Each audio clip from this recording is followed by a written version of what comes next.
মিউজিশিয়ানদের যেটা হয় কাজ করতে করতে এক ঘরে হয়ে যায়, স্টুডিওতে বসে একা একাই কাজ করি, প্রেসার দিয়ে কাজটা বের করা। সো আমি সবসময় বলতাম যে আমি পারবো না, হয়তোবা যে আপনিই পারবেন। এটা অনেক বড় একটা ভালোবাসা, এটাই আমাদের গল্প। মামা রাজ মামা আমাকে কখনো বসে থাকতে দেয় না একা, যেটা আমাকে সবসময় ইন্সপায়ার করে। মামা ভাইগনা যেখানে আপদ নাই সেখানে।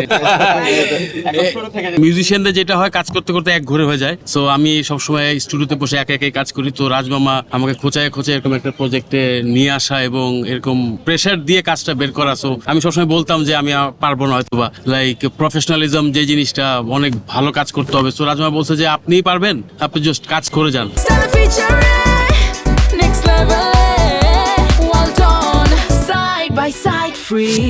বিকজ এটা অনেক বড় একটা ভালোবাসা, আর এটাই আমাদের গল্প। মামা thank you very much everyone.